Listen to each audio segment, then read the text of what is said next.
नमस्कार, times of Swaraj में आप सबों का स्वागत है और मैं हूं संतोष सिंह। और इस वक्त एक बड़ी खबर आ रही है। जी हां, और स्वाभाविक तौर पर यह खबर इसलिए महत्वपूर्ण है कि विपक्षी एकता को लेकर जो मुहिम चलाई जा रही है, उस मुहिम के एक अगुवा तेजस्वी यादव पर नौकरी के बदले जमीन लेने के मामले में सीबीआई ने दिल्ली सीबीआई कोर्ट में आज चार्जशीट दाखिल कर दिया है।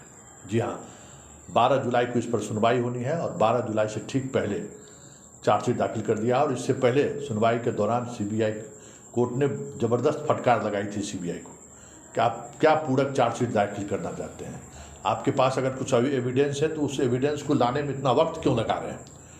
लेकिन ठीक पहले सुनवाई से ठीक पहले आज चार्जशीट दाखिल कर दिया और इस चार्जशीट दाखिल होने के साथ ही तेजस्वी यादव पर गिरफ्तारी की तलवारें लटकनी शुरू हो गई है। और इस मामले में अभियुक्त बनाए जाने के बाद ये तय मानिए कि आने वाले समय में किसी भी समय तेजस्वी यादव पर ईडी और अन्य एजेंसियों के द्वारा बड़ी कार्रवाई हो सकती है। सीबीआई का मानना ये है कि नौकरी के बदले जो जमीन रेल मंत्री रहते हुए लालू यादव ने लिए, उसका लाभ तेजस्वी ने भी उठाया है। और जिस दौर में लाभ उठाया गया उस दौर में तेजस्वी भले ही नाबालिग हो, लेकिन बाद के दिनों में उन्होंने उस तमाम संपत्ति का उपभोग किया है जो गलत तरीके से अर्जित की गई थी। आपको याद होगा कि इस मामले में भोला यादव की इससे पहले गिरफ्तारी हो चुकी है।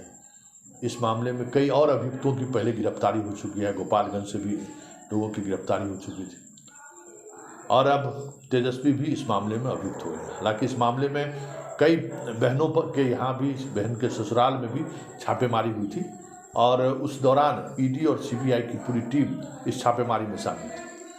खबर यही है कि फिलहाल तेजस्वी को अभियुक्त बनाया गया है और बाकी जो बहनें जिनको इस संपत्ति का लाभ मिला है उन्हें भी अभियुक्त बना दिया गया है। और जो बातें सामने आ रही हैं वो बातें ये सामने आ रही हैं कि इस मामले में लालू, राबड़ी और निशा पहले से जमानत पर हैं, लेकिन तेजस्वी और बाकी लोगों पर अब नए तरीके से उनको जमानत लेनी पड़ेगी। और अब देखना ये होगा कि इस मामले में, क्योंकि कई बार पूछताछ कर चुकी है सीबीआई और ईडी की टीम, इसलिए अब सीबीआई के पास कुछ ज़्यादा विकल्प नहीं है कि केस को प्रभावित कर सकते हैं तेजस्वी बाहर रहते हुए, या फिर ईडी ये नहीं कह सकता है कि हमें सहयोग नहीं कर सकते हैं, क्योंकि कई बार उन्होंने पूछताछ कर दिया है।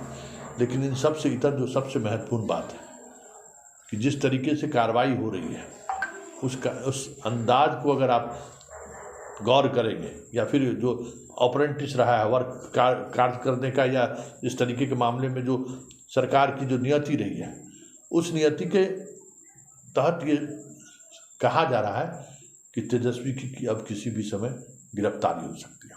देखिए आगे आगे होता है क्या, लेकिन इतना तय है कि विपक्षी एकता की मुहिम की शुरुआत जब से हुई है, बीजेपी बौखलाई हुई है, ये साफ दिख रहा है। जस करनी तस फल ही चाखा।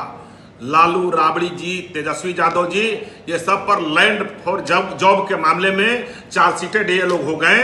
ये लोग जो है नौकरी के बदले में जमीन के मामले में इन पर चार्जशीट हुआ है, तो इनकी करनी इसी तरह का था जिसका फल ये मिल रहे हैं। बहुत व्याकुलता की कोई बात नहीं है, आप जैसा कर्म करेंगे वैसा फल मिलेगा। तो ये लोग जो है घपले घोटाले करेंगे तो उसका परिणाम तो मिलेगा ही। चारा घोटाला किए तो श्री लालू जी को जेल हुआ। तो ये सारे पूरे परिवार जो है कोई कमा करके पैसा नहीं कमाए हैं, गरीबों के रुपया को, गरीबों के पैसा को इन्होंने चोरी किया है। इसके चलते ही लोग पर केस हो रहा है और चार्जशीटेड हो रहा है।